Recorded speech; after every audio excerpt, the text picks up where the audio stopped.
All right. Good morning, everybody. It's my pleasure to be hosting InnoRate's first webinar on the different steps needed in order to finance your business growth. So my name is Edward, and I work for the European Business and Innovation Center Network in Brussels. We're one of the implementing partners of the InnoRate project. And today I'll be your moderator. We definitely have quite a few elements to cover in today's sessions. And in order to really have as much time as possible for both Javier's presentation, but also for dynamic questions and answer, I suggest we get right to it.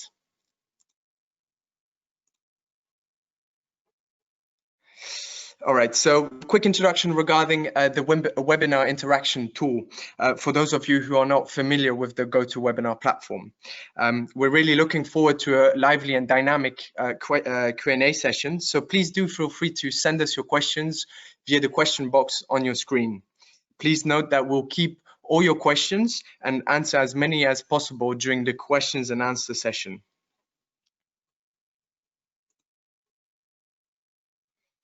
All right, so today's agenda, and as you can see, we have a packed agenda for today's session. And the first step we'll do is we'll look at InnoRate as a project, followed by the barriers to financing highly innovative SMEs in Europe. And then we'll look at the solution that InnoRate provides, which is its platform, after which Javier will take the time to look at the different steps that are needed in order to scale your business. So the core team commitment to growth, lead with customers and channels, using strategic partnerships and collaborations, raising enough cash, followed by the numbers. So lifetime gross margin and return on investments. And after which, we really thought that it was important for you to get a good understanding of the different typologies of investors, which we think is crucial in order for you to understand, since you will eventually face them. And after, we'll finish with the Q&A session. All right, so I'm pleased to introduce you Javier Echarri, CEO of the European Business and Innovation Center Network. Javier's background is essentially in early and growth stages. He has managed in Invest Europe, which is a private equity and a venture capital association, for approximately 11 years, and was managing director of a growth capital firm for 4 years. He also remains actively involved within the Basque region's business angel community. Javier combined his investment activity with his interest in impact investing, and has been board member of the European Venture Philanthropy Association for approximately 8 years now. So thanks a lot, Javier, for taking the time, and we really look forward to your presentation today. All right, so firstly, we thought it was important for you to introduce you the InnoRate project, right? So InnoRate is a EU-funded project under the H2020 program, and the main objective is to really drive the move towards the development of an EU financial system in which tech-driven and highly innovative SMEs have easier access to financing solutions in order to grow and scale the business. And in order to do that, InnoRate has developed a service platform that basically links these highly innovative SMEs with investors through objective and forward-looking technology and innovation rating methodologies. As you may see from the screen, InnoRate is being implemented by a total of 9 partners. And we thought it was quite interesting for you to see a 2-3 minute short video summarizing InnoRate as a project.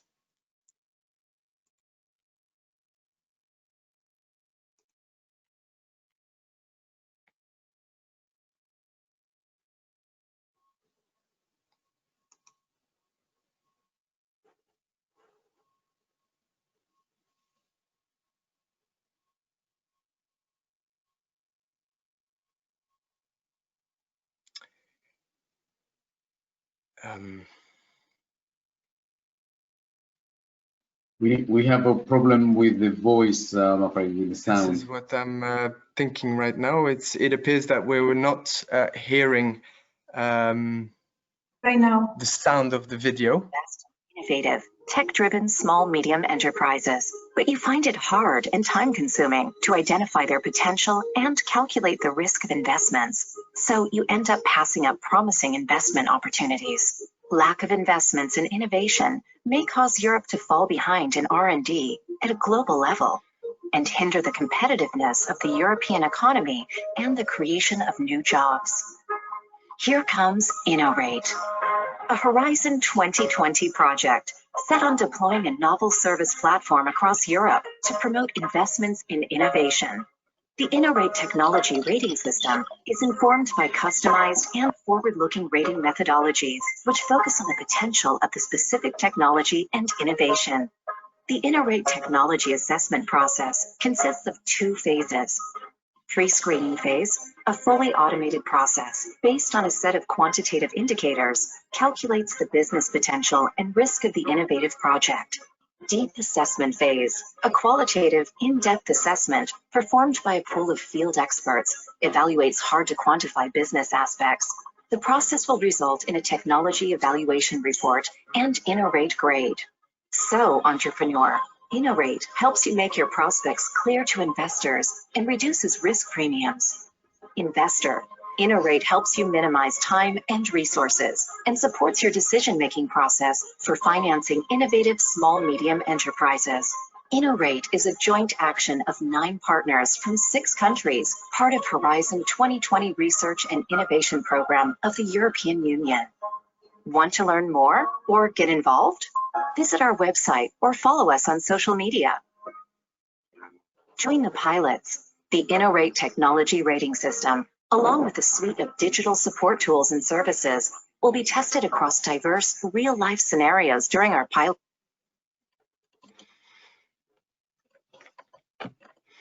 All right, so if you had to resume InnoRate in a nutshell, I think a good way to describe it is InnoRate essentially brings innovation to finance and finance to innovation. All right. Yeah, so now that we've covered InnoRate, let us look at some of the barriers to financing highly innovative SMEs that SMEs in Europe are currently facing. And one of the main elements to consider when looking at these barriers has to do with the capacity of investors to assess disruptive and potentially market disruptive innovation. And the real question is, why is that? Well, firstly, innovations, and especially innovations within high growth sectors, are characterized by highly technological manufacturing and market complexity. And this obviously leads to the assessment of the innovation requiring both market expertise, but also in-depth technology understanding. And we think that this results in some investors not undertaking these assessments because on the one hand, they might lack these technological expertise, but also it requires a significant amount of time in order to analyze these innovations. And the second barrier we want to highlight has to do with data, and specifically data that facilitates the assessments of market potential, but also the different risks involved with the innovation. Nowadays, as you all probably know, data to help understand the market potential and the risk involved is extremely hard to find. It's costly to access and simply just missing. Data is scattered all over the internet and comes in different formats, which makes it quite difficult sometimes to analyze. And data has either restrictions on them or prices imposed on their use. And this is exactly where the InnoRate platform and project come into play, because what InnoRate does as a project is to tackle these barriers that are currently faced by European SMEs. The concept, as you saw from the video, is very simple. We're developing a service platform aimed at supporting investors and lenders for screening, prioritizing, and especially financing European SMEs with high growth potential. Right, so if you're innovative SMEs, and the majority of you today attending this webinar are, InnoRate can help you, to better understand the potentials, but also the risks involved with your innovative solutions. Make your prospects clear to potential investors. After which you can also rate your innovations quite easily via the platform.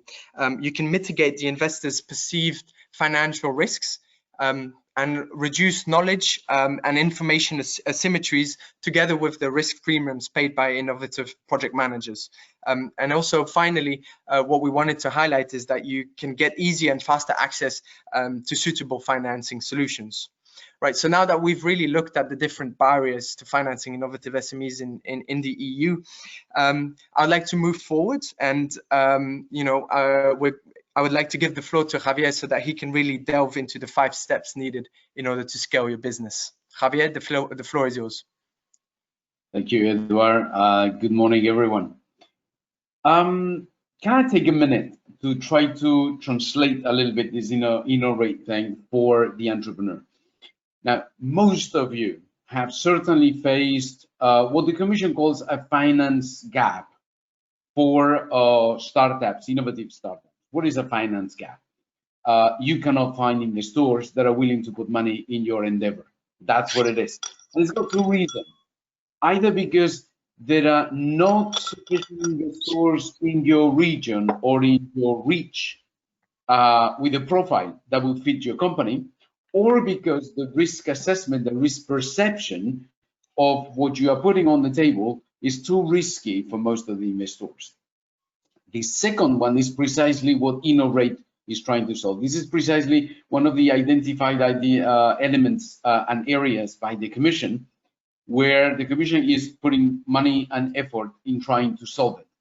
Access to finance is reaching the investors, but reaching appropriate investors and making it easier for investors to evaluate the technology elements and put it into context. That's what Eduard was explaining. Now, with this in mind, I'm going to cover a little bit a very personal approach to how to scale your company. This is not a map for how do you build your investor presentation. There is plenty of information out there on the web. There is plenty of information in other projects. This is a personal approach of what are the elements that are important for you to work in advance before you start talking to investors. Because what you think about scaling and what I think about scaling as an investor is going to be a different thing. Let me see if I can make this thing work and move forward the slide. I think it does now. Do we? Yes, it does. Now, scaling. Scaling is going to be something different for you and for the investor. I'm going to try to help you get in the shoes of the investor during this morning. I'm trying to help you think like the investor does.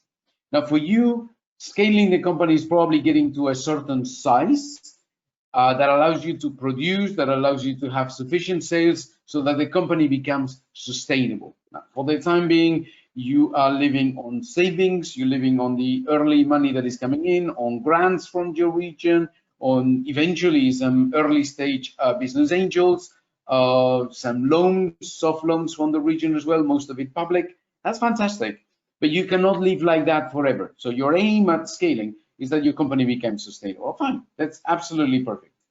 For an investor, it doesn't work that way. For an investor, scaling means bringing the company to a point where there is a return on investment. And that means a different thing for different types of companies. So it is a very different logic. Now, what is scaling? Let me give you a few examples. Sometimes it is market share. Let's take a pizza delivery company, or let's take a food delivery company. There are plenty of those out there. You guys come up with another food delivery company and you claim that you have a specific technology that make it super efficient, that the distribution is super slim, whatever, fine. For me as an investor, I'm saying, okay, the market is already saturated. What are the chances of these people to gain there? And what's going to happen? What's going to happen in this aquarium, in this fish pond? There are always bigger fish than you, right? There's always a bigger fish and a smaller fish, and the bigger fish eats the smaller fish. That's okay for me as an investor.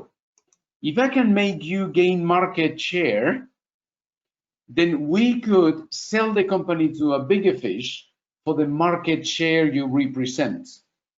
That means that is value in the company. That is value for you, that is value for me, that is value for the bigger fish that is going to ultimately purchase the company. Why not? That's a perfectly reasonable strategy. It allows me to exit the investment with a certain return on investment. It allows you to make money and even potentially continue with a larger company. So all that is perfectly fair and fine. But you see, it's not about the sustainability of the company. It's about gaining market share that makes your company attractive because of the access to that market. Some other times it is that you reach a positive cash flow level. Let's imagine a company that is doing some particular thing in the industrial sector. You already have a minimum viable product, you're already selling, money's coming in little by little, you need a push because you need a commercial effort, and that commercial effort should get you to a point where you're already selling, and because you do not need to do further research and development, you don't need to invest further in the technology, or not big chunk, then it is all about being able to sell enough so that the company is sustainable. So we're getting to the same point for you and for me, right? This is very close to both. But why a positive cash flow? Because a positive cash flow could allow you to buy me out of the company. So you become again 100% owners of your project. With the cash flow that the company is generating, you can ask for a loan, pay me out, and then little by little you pay that loan back because the company is healthy. It is producing a positive EBITDA, a positive cash flow. So that is another way that we could grow the company. We could scale the company. It depends on the type of company. And you start understanding that it depends on the business model of your company. Correct? I hope you're following me so far. Another example, a technology milestone. You guys are a lab. Guys are a life science type of company. And life science type of company is developing a number of molecule compounds. Now, you don't want to become a big pharma tomorrow, not necessarily. Most likely, you want to develop a number of molecule compounds that go through clinical trials in such a way that you become attractive for a big pharma to buy you. So this is equivalent to the market share logic, but based on a technology breakthrough. So my money is going to be used for a technology breakthrough. We need to scale the company up to the point where the molecule compound is somehow ascertained and validated, and therefore the company is attractive for a big pharma to buy you and me, obviously, as an investor. So that's a different way to scale the company. And in this different way to scale the company, in this third case, you don't need a CEO, you don't need a marketing officer, you don't need a chief sales. You need technical people to scale the company to that point. Everybody is going to be a scientist in the company. You don't need to structure a management company or a management team because it's not going to be a standalone company in the future. It's going to be bought by a firm. Whereas in the second example of the industrial company, you need a standalone company with everything that it takes. A CEO, a CTO, a COO, you name it. So a fully functioning company. The fourth example is again a fully functioning company, but you are in a niche where you can become world number one. So de facto, you are going to be the only one for a while, and then you will get competitors, but you have become so big, so fast, and then the speed is of essence, so that you become the bigger fish in the pond, and you start buying some other companies out, or competing with them so that you squeeze them out of the market. So it's a very different logic. For me, as an investor, it's all going to be about your business model. It's all going to be about the strategy. And it's all going to be about what can we do with my money, because you're asking me for money, right? What can we do with my money that makes sense, where we both agree that this is the direction we're going to get the company forward. Now, this is important. Everything I'm going to tell you right now is about how do you prepare the company so you can start having a dialogue with the investor under the same understanding. And this is very important. Very often you guys come from your company side, you're in love with your technology, you're in love with your product, you want to become absolute excellence at your product, your technology, your engineering, but that's not necessarily in favor of scaling the company, and certainly not in favor of the return on investment for the investor. So let's move ahead a little bit, because I want to cover a few things. How do you scale your company? Remember, this is not a map for your PowerPoint presentation. This is a list of things that I absolutely want you to think and to work out in advance before you face investors. Your team. Now, you guys love each other. You're working on this. You are all motivated. Fantastic. But how entrepreneurial are you? Who is the entrepreneur in the team? Or are all of you? There's different characters in here. What is the ambition? Why do you want to build the company? Do you want to be the scientist #1 in research papers? Do you want to be rich? Do you want to be giving back to society and having a societal impact? What is the story? It doesn't really matter, but it is important to understand the motivation, because it will help understand who the team is, not just one person, but a team. It will help understand what the dynamics in the different team are, who's the technical guy, who's the market guy, who's the commercial person, who's the guy with the vision. All that is important. And it will help understand whether you have gone through difficult periods. Are you resilient to troubles? You will get troubles. Life will be difficult. There will be times where you want to drop everything, but your investor wants you to hold on, and you want to hold on with the support of the investor. So understanding who you are, understanding where you're coming from is super important. The story. So prepare a story for your team. What is there behind? What keeps you together? And what is your common ambition? Not just the ambition of one or the other. What is your common ambition? So remember that team, not the team, the standard PowerPoint team, tag, tag, tag, you know, I have a PhD on this and that, and I've been working for this and this multinational. Yes, fantastic. You have to have that. Think about the story. Now, your customers and your channels, we're getting closer to the business model, right? But this one is all about traction. Nothing motivates more an investor that in the first 30 seconds you tell me in your presentation, Javier, we've got this product, we've got this solution, and we are already working with these client companies. Love it. Tell me about client companies. Traction is king in order to raise the interest. You're in a competition here, and you're in a competition for the attention span of the investor. There are myriads of competitions. There are myriads of e-pitchings nowadays because of COVID. There are myriads of events where you can pitch. You're competing for attention. If you can tell me that you have traction from your future clients, and if on top of that you can tell me that they are willing to buy and that they are willing to pay, that's fantastic. Why is that? Because you guys are in love with your product or your technology. You think you have a fantastic value, but if nobody is willing to pay for it, you have no value. You may have a fantastic technology, but if nobody pays, believe me, there's no value. And if there is no value, there is no interest for me as an investor.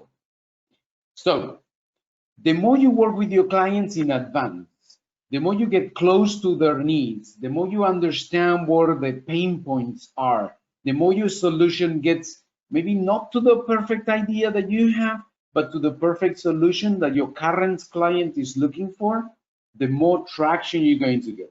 It may be letters of intent. They may have allowed you to work together with them and you are already in the product development of your clients. You may have been doing a joint venture for a technological development. Anything that demonstrates that you have traction is good. If you're on B2C, tell me that you have done a crowdfunding and that people are willing to get your product. So tell the investor about your traction. Super important. Don't be in love with your product. Be in love with the need that your client has, because that's the only thing that they will pay for somebody that solves the need. The earlier you talk to the client, the better. So far, so good. So think about clients, channels, distribution channels, whatever it is, as traction that you need to demonstrate to me to grasp my attention. Super important. Let's move on a little bit here. Yes, it's working. Fantastic. Now, strategic partnerships and collaborations. Life is tough, believe me, and life is going to be particularly tough for you. Why? Because most of you with your product, with your invention, you are trying to displace somebody from his or her market. You are kicking somebody out so you get that business for yourself. Either because you come with something new and suddenly old products get obsolete, sometimes because your solution is better than somebody else, and then in that competition you are planning to win. Sometimes because you are disturbing a market that exists. The structure is going to be different. The intermediaries are going to be kicked out. For example, if you're in an internet type of app that is simplifying the distribution of a certain product. Think about Airbnb, think about a BlaBlaCar or any of them. So you are against an established market. So nobody loves you. The client might love you because you come with a better solution, but the competitors will hate you. So life will be tough, and they will do everything to make it difficult for you. So when you're going to face that, you need allies. You need somebody who has an interest in your success, either the distributors, either the science groups, either the tech people within a corporate that is meant to be your future clients. Those are your allies. Maybe the doctor that needs to sell your medicine, he is the one that needs to order it, right? He is your ally. So think about partnerships, collaborations, everything else. You guys, most of you come from a generation that are a lot more open about collaboration. We come from a generation where everything was competition, right? There's a lot more to win in collaboration, even with your competitor. Think whether there is an angle where you can collaborate. Think whether your product can be sold through somebody who's in the same space as you with another product, not necessarily competing, but complementary. The more people you have that have an interest in your success, the more allies you will get, the more support you will get, the easier your life will be within the complexity that you will get anyway. So think about that, because I'm going to ask you about that as an investor. And no, life is tough. I'm going to ask you about these things when we get to an interview, right? Cash. Now, cash is king. You will hear that from anybody, from the fund managers, to the company managers, to the multinationals, and to the startups more than anybody else. Cash is king. If you have enough cash to keep you alive, you are alive, and you can do things different, and you can get on with your business. If you have cash when COVID hits, you're okay, you can go through this period. If you have cash when the competitor starts fighting, you will be doing fine. And you need cash to develop your product and your company and business. Now, what about that? Yesterday, I was in a pitching competition. Out of 7 companies, only 2 had a fundraising plan that was conscious about the difficulties in cash needs for the period. Let me explain. Fundraising is going to take you 9 to 12 months. Some of you may be lucky. Some of you may have perfect access to the perfect investor that is a perfect fit. Fantastic. But for the bulk of us, the rest of the humans, fundraising takes time and it is difficult. While you are fundraising, one of you in the team, most often the CEO, one of you is going to be on the road, going to every single e-pitching session, going to every single competition, trying to get investors to meet, trying to send the PowerPoint presentation, doing the elevator pitches, doing whatever. That takes you away from managing the business. That time is time that you take away from developing the product. So if you're doing a fundraising, you need to think, this fundraising should take me from A to B in terms of product development, in terms of market development, the milestones that you are putting forward, whatever is in your road for scaling. And it should allow you enough time to, once that is done or almost done, start going on the road fundraising again. And think that this second fundraising is going to be another 9 months. So 9 months here, 9 months here, and then you need to preach with milestones achieved. So please raise enough money. I know it is difficult. I know it sounds like, well, Javier is stupid. Come on. If I'm able to raise 300,000, I'm more than happy enough. Yeah, yes, but raise as much as you can, and don't be scared of the dilution. Let me explain this. If you're in a very early stage company and you are raising too much money, then you get very diluted, right? But you don't have to. You can negotiate that this is going to be a convertible bond, a convertible ticket that doesn't dilute you right away, but it helps you get as much money as you can right away, or money committed, not necessarily cash, but the commitment for more cash early, and then you convert that into equity in the company later on, once you have reached the milestones and you are fundraising again. I say this part of the money is going to be converted into equity later at a higher valuation, so you guys don't get too diluted in your company. Super important, but don't be scared of it. There are plenty of tools to manage this, but you need enough cash. Getting more or less diluted, negotiating it more, there are solutions for that, but there are no solutions if you run out of cash and you need to close your company. Everything can be solved except for death. You don't want to die. You don't want to have too little cash and die in the attempt. So please take me seriously with this thing. Take me at earnest. It is very important to raise enough money.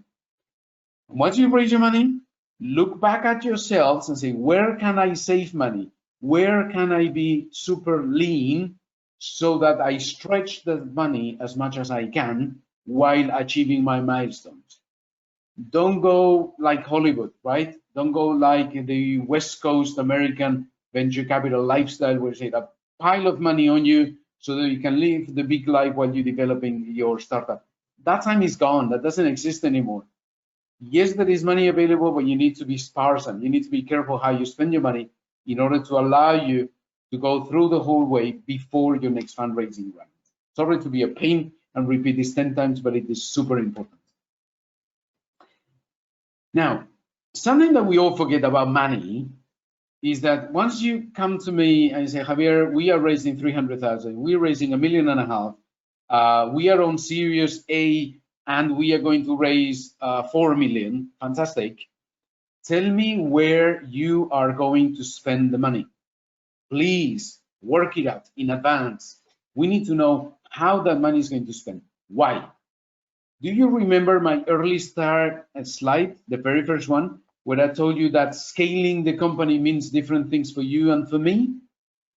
If we have agreed that your business model is about market share, I want the money to be spent in you reaching a maximum market share, because that's where the value of the company is. If we have agreed that you're going to be a standalone company, then we need to use the money in order to have a full management team and a full product developed and to reach sales as quickly as possible. So we're going to spend a lot of money on commercialization, for example, or on building the team, and less on commercialization because the product is already selling. Whatever it is that we have agreed upon, or whatever it is that your business model is getting you into, you need to tell me where you are going to spend the money. And that's going to be a fixed agreement. We're going to sign that so that you're going to follow this, and you and I are going to be best friends until we part ways when both of us have been successful, right? Very, very important. Now, the last one, I'm not going to tell you more. Know your numbers, please. The Excel is fantastic. You can produce incredible graphs where your sales go up like crazy, where your gross margin grows like crazy, and everything else. Your total accessible market, your sum, your fine. We all know that is not true. We all know life is going to be different. We all know that there's going to be ups and downs, and life will take us in different roads. That's okay. The investor knows that. But what is not acceptable is that you're facing an investor and you don't know your gross margin on your product, or the gross profit if you want to take it, that you don't know what is the cost of acquisition of your client, that you don't have a forecast on what is the total life value, long-term value of your clients. You need to have those things. You must know, please remember, you must know what the return on investment is for your client, particularly if you are selling not a product, but you are rather selling a solution. a installation, a machinery, a whatever it is that is costing money, that is considered an investment, not an expenditure, you must know your return on investment for the client. The client needs to know if he's going to make his money back in 3 years, and then from then onwards, he's going to be more profitable. They need to have that sense. And in order to get there, you need to be in conversations with your clients. You need to be in conversations with whoever is going to buy your product, and you need to get an assessment from them. And so if you tell me, my current 2 or 3 contacts with whom I'm working, they are telling me that their potential return on investment is 3 years, or it is this percentage reduction of cost, or it is this increase in sales, whatever it is that the matrix is, you need to give me an assessment. And if that assessment is coming from your potential client, I will love it, because it is traction. It means somebody is willing to pay for it. It means that your solution makes sense and there is a return on investment for the client. So please know your numbers. You need to know them by heart. And if you push me, at the last bullet point here, I would even push you to go further and say, what is your current value of the company if everything is successful? And then you use whatever you want. Net present value, you use discounted cash flow, you use comparable multiples of other companies, whatever. Because you're fundraising and you're going to say, well, Javier, we're raising 300,000 for 20% of the company. Say, based on what? Meaning you are giving me a value of your company already based on what? On a comparable company somewhere else, on a market perception? Particularly if you guys are fundraising Series A and you're looking for big money, you're already going for beyond $1.5 million. Say like, wow, what are the numbers? On what do you sustain that your company is worth 8 million, that you're now raising $1.5 million? Then, okay, fine. What is that 8 million coming from? Please know your numbers. Work it out. You might not be financiers. That's okay. There's plenty of people that can help you with that. But please know your numbers. Now, those are my 5 points. So we could stop the presentation here. And I know that we need time for a Q&A. I'm going to super quickly browse through things that you know, but maybe you don't know as well as you think, which is the different type of investors. Super fast. 3 F's, friends, family, and fools, and crowdfunders. They're probably just as fools as anybody else because they don't know you, they don't know the business plan of the company, they don't know the financials, and they're still investing in you, right? You've done a fundraising campaign on crowdfunders, that's fantastic. It gives you traction, it gives you a demonstration that your solution is valid. Sometimes it gives you equity, more and more sophisticated platforms out there, but you need to know that the motivation is different. So that's an easy one. More complicated ones, business angels. You need to build trust. So the element about the team becomes absolutely core because we're going to be working together, right? So then there needs to be a trust that is generated. And trust is generated because you don't lie to me when you do the presentation. If you do a pitch and you come up with numbers and then I dig a little bit into that, these guys really didn't have any substantiated elements to base these numbers on, then we lose in trust. I may still be very excited about that space in the market, but if I've lost trust, we're done. I will look for a company in the same space to invest in, right? So please be careful about how you approach business angels. Seed capital, there are plenty of other elements, but I really want you to ask questions. So seed capital. What is the main differentiator between business angels and seed capital? Because they're probably putting an equivalent level of tickets as investment capacity. Business angels manage their own money. They are free to make their decisions. They take a more gut approach to the investment. InnoRate is meant to solve that because it's going to give them the technological assessment. That's fantastic. That's going to motivate a lot more business angels to go into riskier, more technological businesses. Fantastic. And thank you, the Commission, for launching that. Seed capital funds, they probably have the same problem, but they do not manage their own money. Please remember, seed capital funds, venture capital funds, they don't manage their own money. They manage the money of their investors. So they are restricted in their investment capacity because they sold a fund with an investment strategy. They cannot deviate from the investment strategy. They raise the money for a period. So there is a number of years within which they invest, and there's a number of years during which they mature and divest their investments. So there is a time ticking with the funds that is a lot more pressing than with the business angels that tend to be more patient. So you need to know that. Business angels, their own money, seed capital funds, not their own money. So what is the issue that we need to be careful with the seed capital funds is how much money they have. Can they follow you in the next round of investment? Can they at least help you get other investors to interview? Because they work regularly with bigger fish in this case, and therefore they can introduce them to you. That's super important with seed capital funds. Venture capitalists, they have more money, right? They have bigger funds, fantastic. But they are only and exclusively interested in fast-growing markets. Why? Because they come in later. Your valuation is higher by the time you start talking to venture capitalists.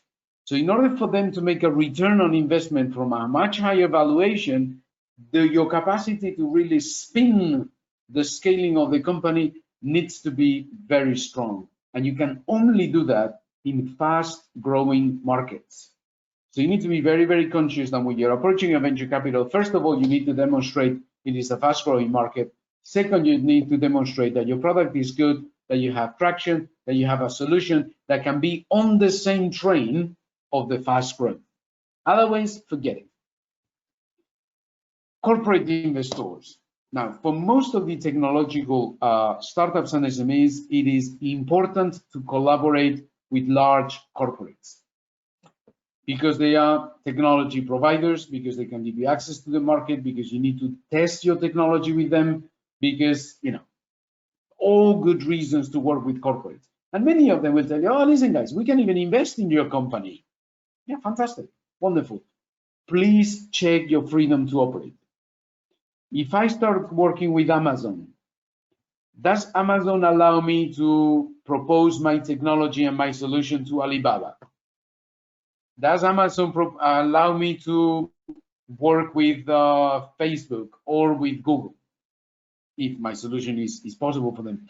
So, and if they invest in your company, even more important, do they have a veto right?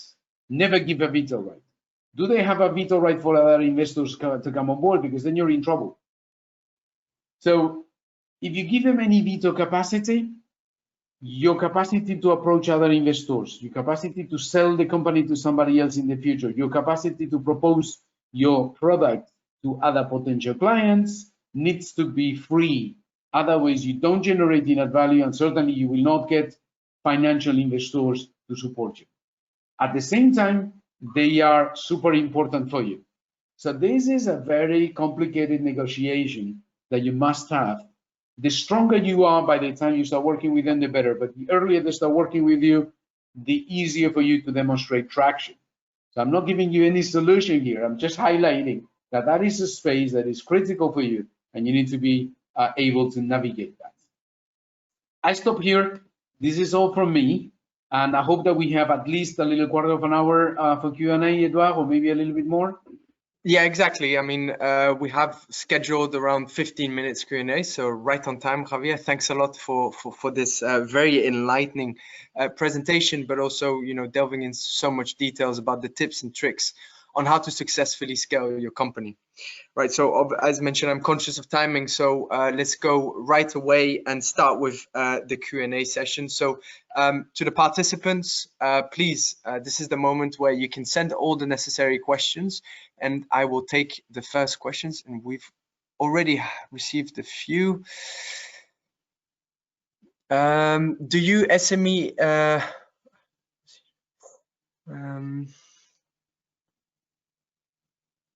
well, that's quite a long question. Okay, so what are the other mechanisms to manage dilution? Apart from a convertible bond, we are trying to do a quick bridge funding before doing a Series A, because this will help us today to go to the next phase and get a higher valuation. Would this be a good option? Thanks, Gemma, for the question, and I believe, Javier, you could try and answer this one. Bond on an equivalent is a very good solution. But two steps to this. First of all, if you want to get the investor interested, you probably want to compromise a little bit of equity now and the rest on a convertible bond for later at a much higher valuation. It's probably a question of negotiation. That's point number one. Point number two, you can also do a loan. You can also do a straightforward loan and say, this is not going to be converted. This is whatever. But then it depends on your capacity to generate cash. So I would be careful with that. You can formalize it, not formalize it. You can search in internet for a little bit more. The capacity to use some of these tools is less about the existing tools. It is a lot more about the fiscal implications for the investor in your country. Some forms of finance are allowed or not allowed in the different legislations. And particularly if you're doing cross-border, don't think this is easy, because sometimes we're talking about different things because the legal framework is different. And second, fiscal frameworks are, unfortunately, they're still fundamentally different in different European countries, not to mention outside Europe. So if you do a loan, your investor is going to face a fiscal pressure in one way or another. If you do equity, they make it advantageous, fiscal discounts for doing equity for you. So the negotiation is not that easy. So think about what the legal framework is. If your investor is in the same country, you know what to face. If the investor is not in the same country, you probably want to have a very open conversation with the investor, and himself or herself will be able to guide you into the possible tools. The investor is your ally. Obviously, this is a negotiation, but the investor has absolutely no interest that you get too diluted. So they are the first ones to try to propose what is available in their own countries with their own fiscal framework that they can propose to you. Great, thanks a lot, Javier. So I'm taking a question from Thomas now. Are the slides and video recording going to be shared after? Obviously, yes, the webinar is being recorded right now, and we will make accessible this webinar, I believe, through the InnoRate website. So please, go on the InnoRate website, and you'll be able to retrieve it as soon as we've managed to upload it. Okay, so I can take another questions from Peter. So he's thanking you, Javier, for your presentation, and again asking if the PPT will be accessible. I've just answered that the answer is yes. So regarding InnoRate, it seems Peter is interested in using the tool and would like to have more information about the next steps. Well, that's a brilliant question, and as a follow-up to this session, I will be sending you, all the participants, an email, a detailed email with the next logical steps. If you're interested to sign up and join the InnoRate community and have access to the platform, I'll be sending you a sort of detailed guideline document on how you can do so. So yes, of course, this will be accessible. Okay. I have a question from Gemma. Is there a particular time of the year when it is better to raise money, or worst, because of any known fund cycles? I would love to tell you no, but there are cycles for venture capital. Not for business angels, meaning the big difference is business angels manage their own money. So fundamentally, there's no big pressure on investing or not investing. For venture capitalists, they do a reporting twice a year to their investors. Remember that they manage third-party money? So they do a summer reporting after the closing in June, and they do a winter reporting after the closing in December. Now, they need to show during the investment period, they need to show that they close the investments in before the end of the year. And it does have financial implications for them.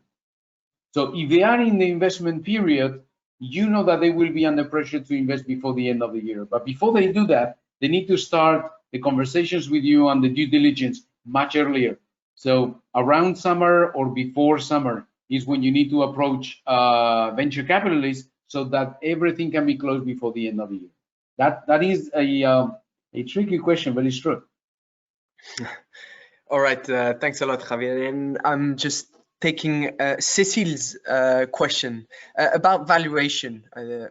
I understand that we shall be confident and clear in our mind on the number and how we reach this valuation, but not disclose it too early, not on the presentation. For innovative product in blue ocean market, it is very difficult to have a strong valuation. How can we be confident about it? Which valuation method and when to discuss about it at the end of, example, at the end of due diligence process? Yeah. Absolutely true, Cecile. It is very difficult to value a company. In the early stages, there is no clear guidance for valuation. It doesn't make any sense to do a discounted cash flow net asset value, because in reality, all the numbers are projections in good faith, but they don't really mean much.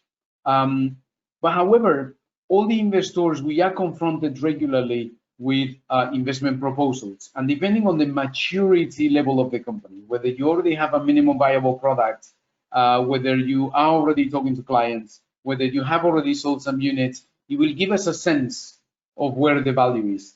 If you go to any of the business innovation centers, they're in permanent contact with investors. They're permanently presenting companies like yours to investors, and they will give you also their sense.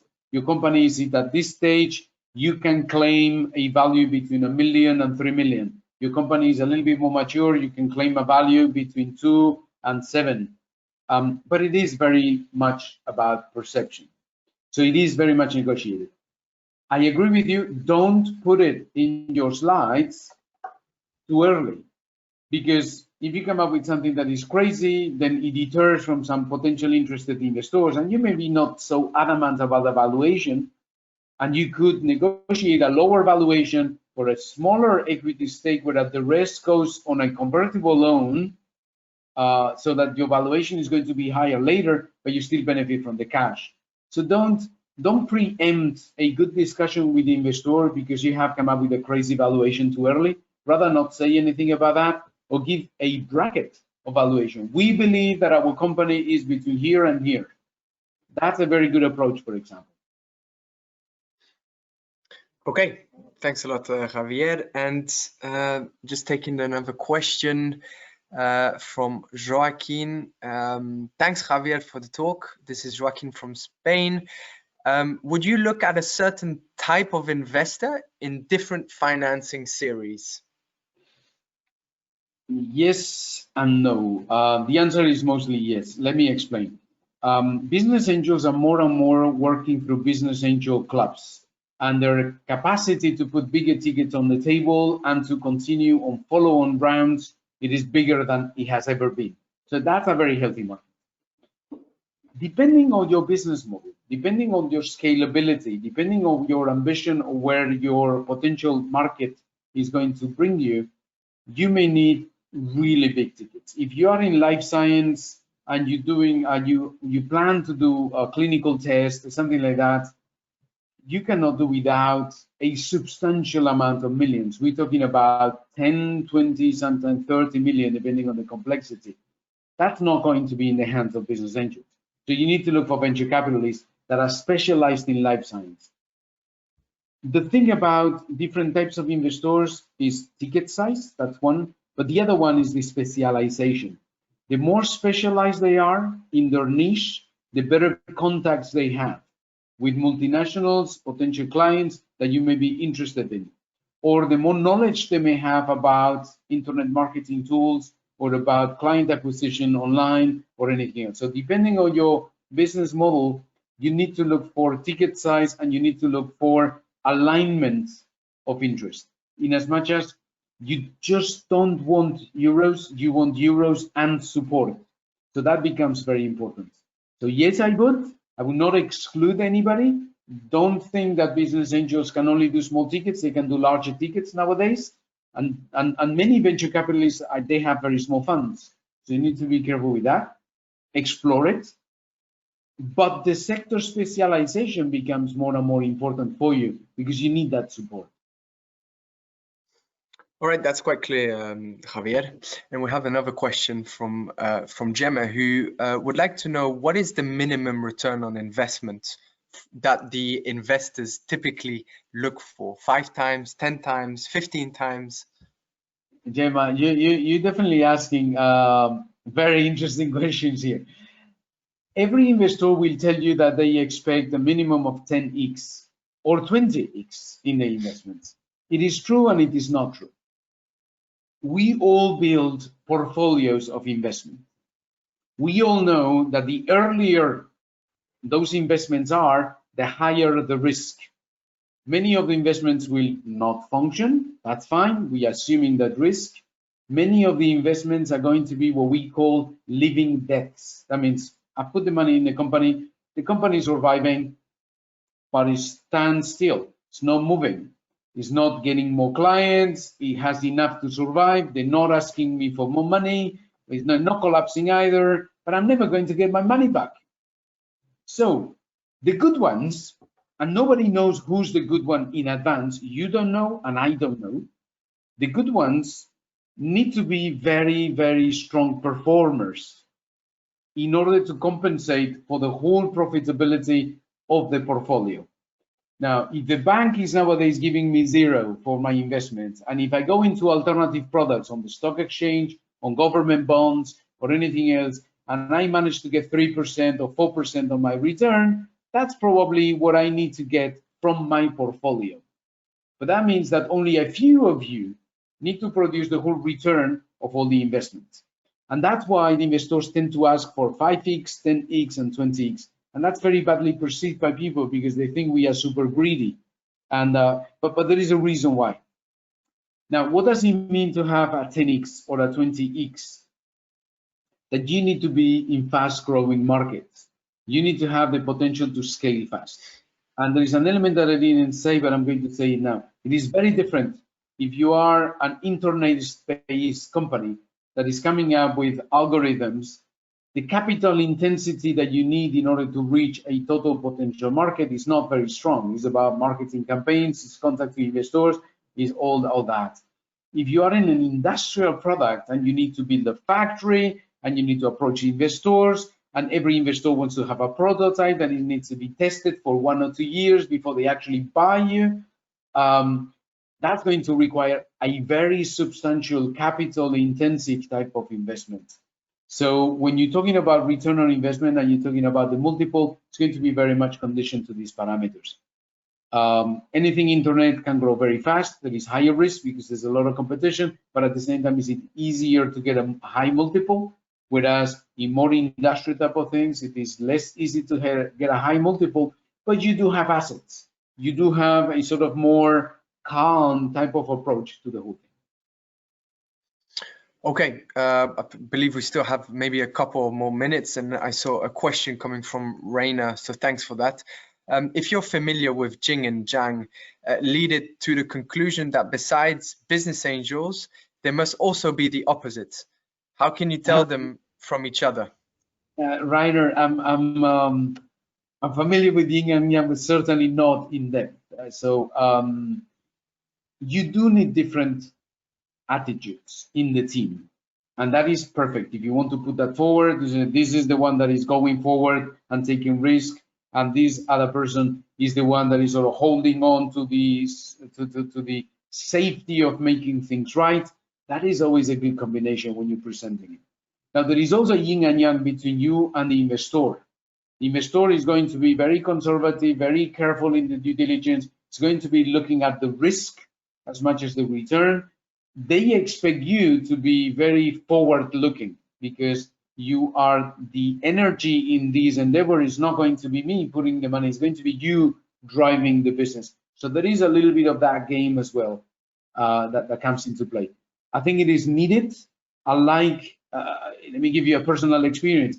In my teams, I always systematically try to have men and women, old and young, and not necessarily in any hierarchy. It depends on the skills, but I like to complement personalities, attitudes, experience, aversion to risk versus appetite to risk. That's fine. I think that you can play with it. You can show it if you have it in the team, and then you need to look for the complementary investor with your attitude as well. Okay, thanks a lot, Javier, for this. I believe we've managed to cover all the questions and right on time. So Yeah, thanks a lot. Thanks a lot for Javier for first of all for your presentation, for taking the time to go into so much detail, and also being available for the Q&A session. It's really appreciated, and I'm sure all the participants will join me in thanking you for this session. Also, I would like to take the opportunity. Yeah. Also, I would like to take the opportunity to all the participants to thank them for their time. You know, I think this was the first session, first webinar for InnoRate, and we have many more to come. So please go and follow us on our social media channels for the most up-to-date information. I will be sending you more information about how to register on the platform. Today we had around approximately 47 or 48 you know, SMEs, so a great turnout, and I'm pretty sure you're very interested in the InnoRate project. So I'll be sending you a follow-up emails with a guideline document on how you can register on the InnoRate platform. And on this note, thank you all for this fantastic session, for participating, and I'll see you soon. Bye bye, everyone. Bye bye.